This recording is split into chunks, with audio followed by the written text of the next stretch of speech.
Hello, internets! Welcome to Let's Play of Dungeons of Dredmor. So this game is a roguelike dungeon crawler style game, if you're not familiar. And what I'm going to be doing is just starting a new character here. So one of the big features of this game is that everything is randomly generated, and your characters, you can turn off permadeath, but that's just lame. Don't do that. You gotta play with permadeath on. So I'm just gonna go in here and start a new character, and as you can see, there's a huge list of skills to choose from. Just for the sake of ease, I'm gonna go with something that I know pretty well. So these skills are pretty cool. I recommend always getting at least one melee ability. That usually works out really good. Let's see, what else do I want for my last one here? Go with assassination. Sounds pretty good. Okay. And just come up with a name. Bob Johnson. It's a great name, Bob Johnson. So the basic story is there's a bad guy at the base of the dungeon.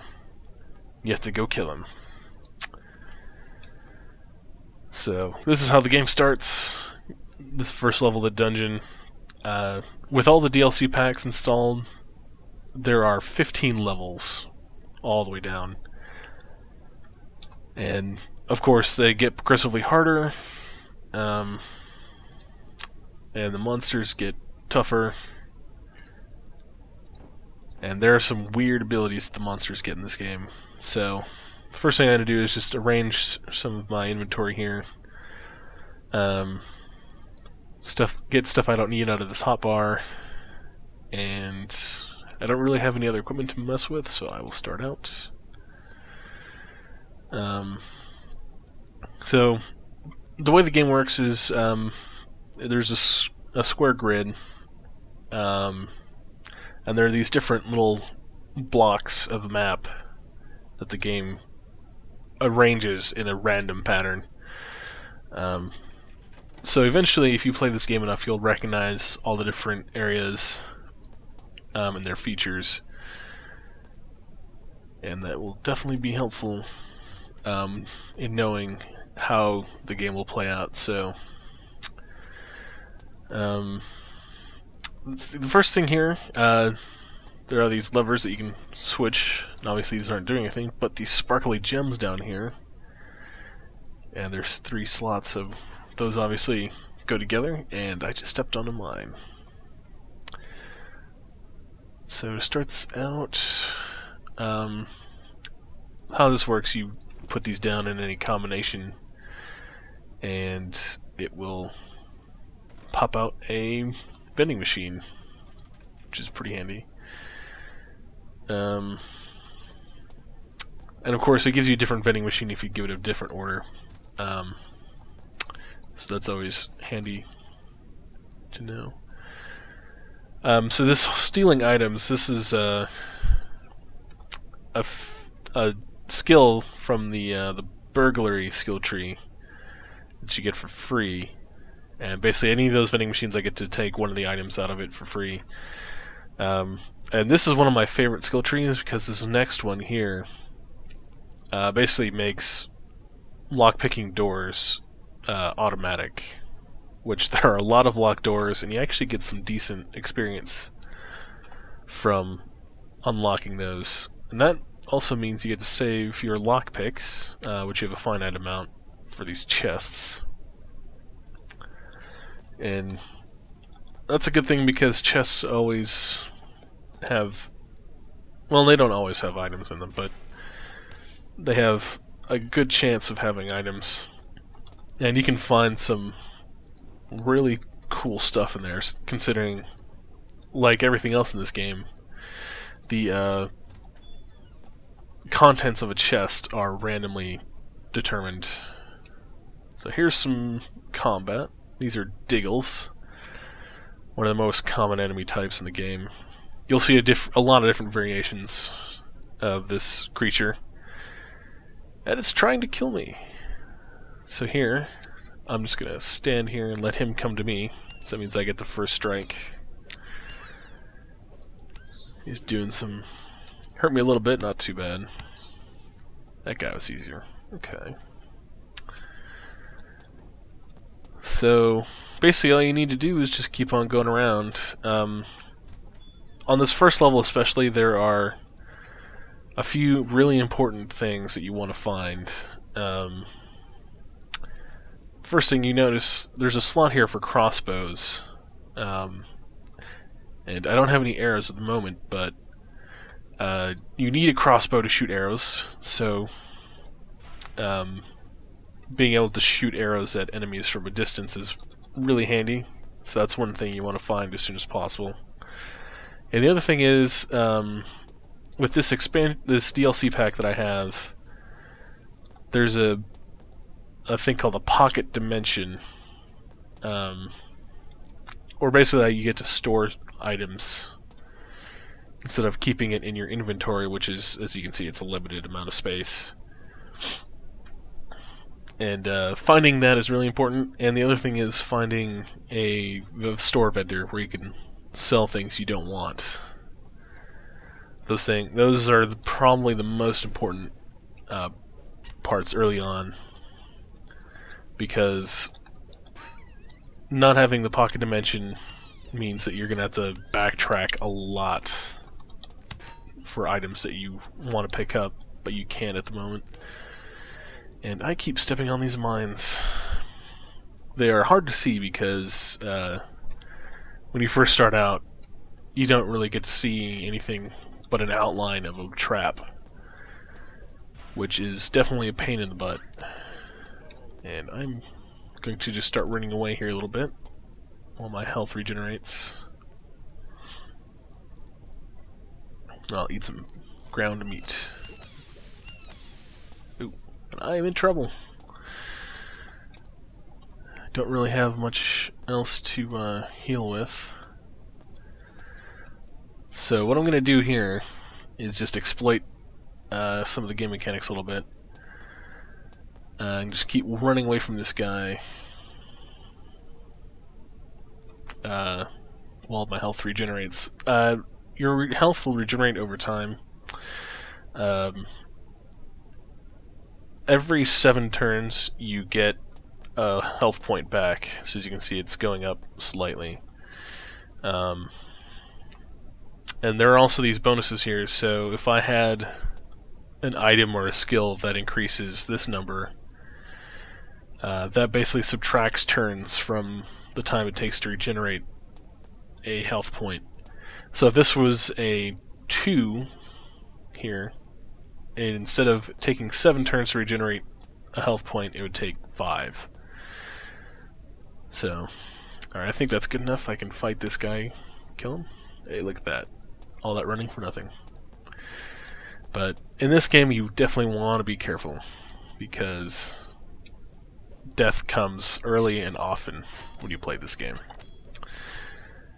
So especially considering I haven't leveled up at all yet, I want to be extra careful. But you never know.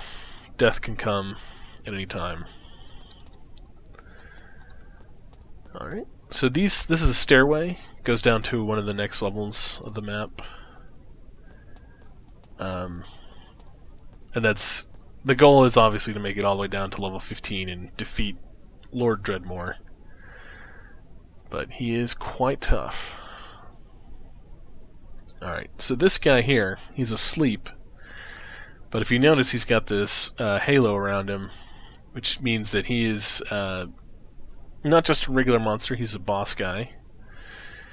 And I'm going to try and beat him up. We'll see how well this goes. One thing I can do, since I do have these traps, if I just hold down shift and click on there, it'll drop them.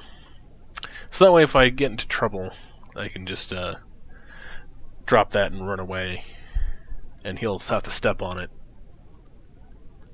So we'll see what happens. Here we go. Apparently getting hit did not wake him up. That's pretty hilarious.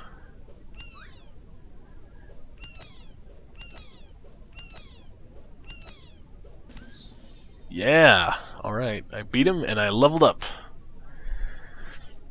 So here, since I'm coming into a lot of locked doors, I like to take this Lucky Pick skill first. But after that, I'm going to pretty much ignore this skill tree for a little while. Just because I need to increase my combat skills and being able to deal with traps better. So, but that worked out pretty good. Didn't even have to run away at all. Which is nice. So now I don't have to avoid these locked doors. Although now I'm not finding any locked doors. Just pull that lever. It's not obvious what that did. We'll probably see later on. Okay. So here we go. So here's a locked door, and now I can just open them, which is pretty handy. Here's another boss, B. Arthur. Some of these are just groan-worthy, but that's part of the charm of the game. Alright, so these fountains, you get to drink the water out of them. Sometimes you get good stuff, like this. Sometimes you get bad stuff. So this gave me a buff. I got some small damage increase and some resistance. So we can see the damage indicators are these squares, and they have like an icon inside. And they have a corresponding resistance icon, which is the circle. So you can see it gives me +1 damage, +1 resistance for necromantic damage, which, along with the various number of skills and the ridiculous number of stats that you have, there's a pretty good number of different damage types, which will be more or less effective against different kinds of enemies, obviously. And also get these stats, so you got some melee power, which means I get to hit people harder. And the other one was the critical chance, so I get more crits. So, of course, this will run out in 47 turns, which means I don't have a whole lot of time to use it. So hopefully there'll be some enemies down here that I can hit. Here we go. And I didn't see that trap, but I stepped on it. And here I found some pants. So, as you can see, I started off with just a wooden sword, a leather cap with a cog on it. It's kind of weird. And a fine linen shirt, and nothing else. I did equip this ring earlier, but I found some pants, which are some pirate training breeches. Put those on. Alright, so making some progress here. So this trap, as you can see, these ones I can see the outlines of the caltrops just fine. But this one here, you see it's just an outline. And it's more difficult, which is the same as this one here. So I can try and disarm this, but I'm not going to at the moment. Just because I can come back later, and then when I have a better chance of disarming it without hurting myself, it'll be pretty useful. So this here is a crafting item, along with I'm going to put with these other ones that I have, just so I can easily get to my crafting interface. Pick up these softballs. Alright.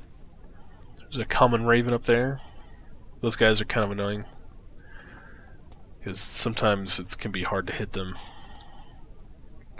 So it's interesting, they're only an outline at first, but if you go click on them and then decline, it'll show you what the trap is. Which is kind of handy. You can know which. There are some that you really, really want to avoid, like the corruption trap, which is very bad for reasons that you will find out. Alright. Oh, more traps. That one. Sometimes you can just click on them and they'll disappear, but they won't go into your inventory. When you can see them, they'll go into your inventory when you click on them, for you to use later. But I typically don't like using traps because it's kind of hard to get the enemies to step on them when you want them to. So that lever opened up this hole in the wall right over here, it looks like. Oh, and it leveled up again. So here's why I didn't take that, try to pick up that other one. This skill here, you can see that little orange gear icon, basically means that I can more easily deal with traps. So now you can see these are showing up now from farther away, which is pretty handy, because stepping on traps is really annoying. Okay. So here is my ticket to the pocket dimension that I was talking about earlier. So now I'm not limited to just my puny inventory.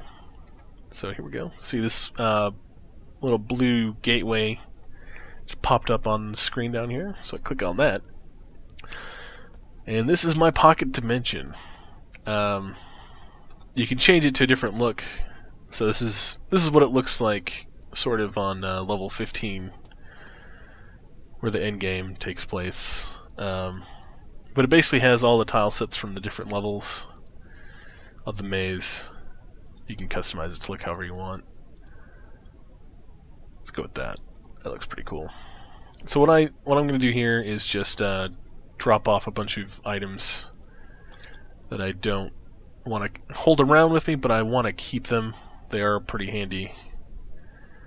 So I'll drop those there. And I tend to group them by the crafting tool that they need to be used. So I'll just drop these around, and I'll drop these traps too because I don't use them very much. I usually just sell them, so I'll drop those there. These are pretty useless to me. Alright. These mushrooms, I'm not going to use those now. And I'm going to drop off these cheese because I can work with those later. So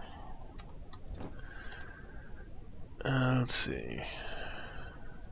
Okay. So yeah, this is a really big reason why you want to find those keys as soon as possible, because as you can see, I was getting pretty close to running out of inventory space, even just this quickly. So it's pretty handy. Alright. So now, keep opening these chests. You'll spend a lot of time finding items to pick up. So yeah, see those now, I can just pick them up, no problem. So these bookshelves I should say, they give you secret crafting recipes. So you saw it had the Tinkerer parts on there. Click on secret recipes. So here I can make a clockwork orb, which will give me some stat boosts, but I don't have any of the parts or the skill to use the crafting tool. So yeah, so this is the crafting interface. As you can see, there's a huge array of items you can make. And you can see here I can take grated cheese and make omelets, or I can just take Diggle eggs and make a omelet. I can make a grilled cheese sandwich, which is always good. So crafting is a great way to make some of the better items in the game, which I probably will be using that at some point in this Let's Play. Alright. So now you can see this robo trigger. I can just pick that up. No problem. Alright. Let's open this door. There's another trap. There are lots of traps on each level, so I definitely recommend having skills that will let you disable them easily. I'll pick up some more lockpicks. Hooray.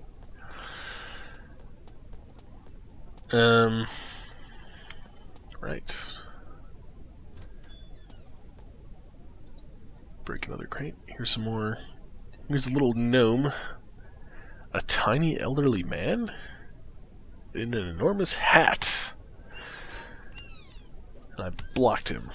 And he's dead. Man, these traps are everywhere. So here's some more fountains that I'm going to drink from. Oh no! I feel sick. I've lost some health points temporarily. Ooh.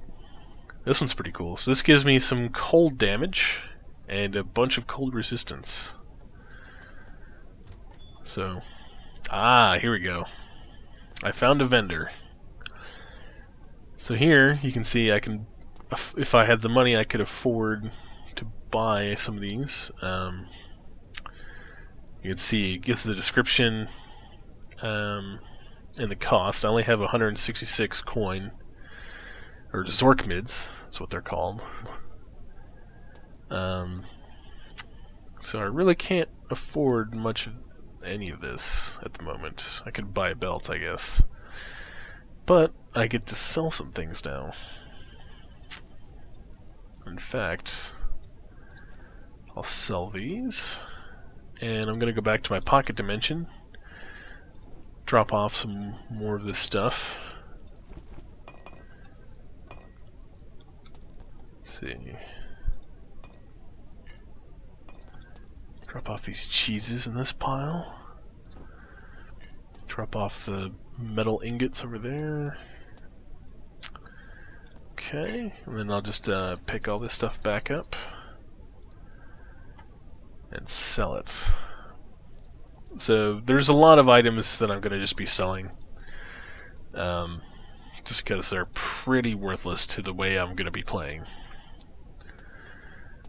So, and you see, it's kind of a bummer because that cold damage is almost gone. A lutefisk cube.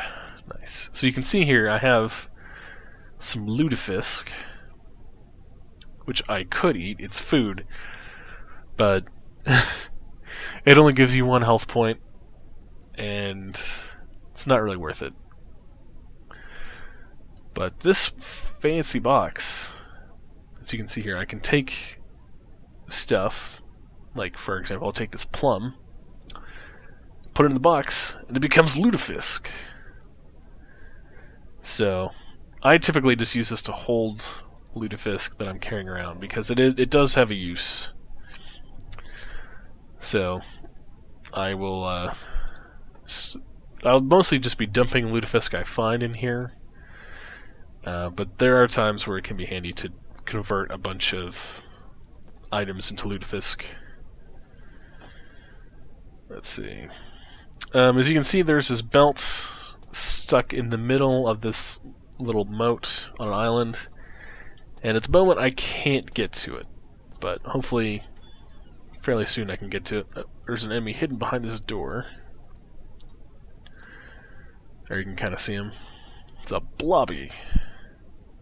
Animated slime. Let's go ahead and just kill him. Oh no! Standing in acid. So here's an evil magic potato. He's trying to kill me. Some of these guys can fire at a distance, and that really sucks. Let's see. So I'm gonna eat this pear. Heal up some. Actually, I should show off the crafting interface. So I can sort by just stuff that's in my inventory that I can use. So here's one of the things that's kind of weird. So you can see here the steak. Actually, the fresh steak gives me 7 HP if I just eat one. But I can turn it into a number of ground meat, which I believe... Yeah, it just gave me 3 ground meat, which heal up 3 each. So that went from 7 to 9 health points total. Which means I can basically heal up better. These ones, it doesn't look like it matters too much. You just get the same 6 HP. But one of the nice things is you can combine all the different types of steak, which you can see there's fresh steak, aged steak, grilled steak. And pretty much all of them will give you a higher count of HP that you can recover if you grind them up into ground meat. But the only problem is you have to take more turns to consume them. So I'll just pop some of these in my mouth while this guy is flying over to me. Now I can hit him. So that wasn't too bad. But you don't want to be on low health for very long. Because obviously you'll dive more. Dying is bad. Alright. So I'll have to remember that and come back to it later. And I'll just go through a few more sections of this map here before I call it a video. This is great here. Open that up. Ooh, a polearm. The polearm skill tree is pretty good. I like the sword one. Swords, maces, and polearms are probably the best melee skills in the game. Just because they do the most reliable damage overall. So here's another crafting recipe that's pretty good. Like that one. Let's see. So here is this mystical graffiti. So this gives you an arcane address. And you want to write these down. I keep a handy text file where I just type these down, so I'm going to type this down real quick. And I'll show you why. So here in the pocket dimension, at the top, there's the portal control panel. So what you can do is you can type in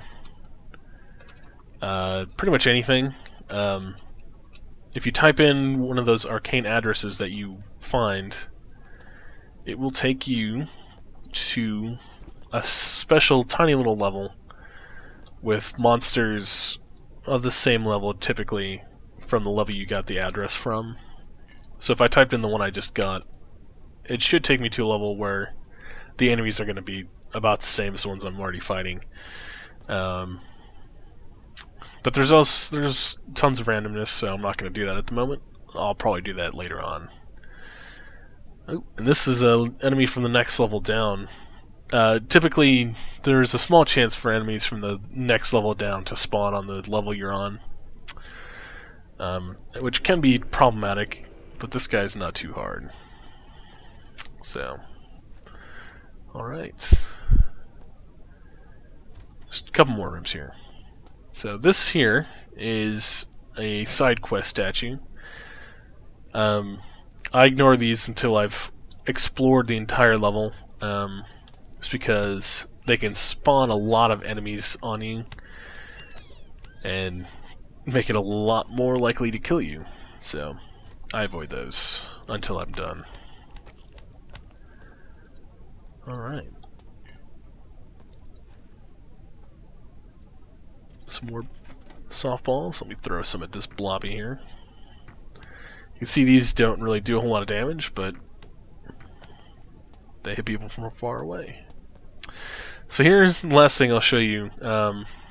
Statue of Dredmor. That's kind of what he looks like, except more gray. And heroic vandalism. Just gives you some XP for breaking him, which is pretty funny. So, these have been the adventures of Bob Johnson, and we shall continue on at a later date. Thanks and have a great day.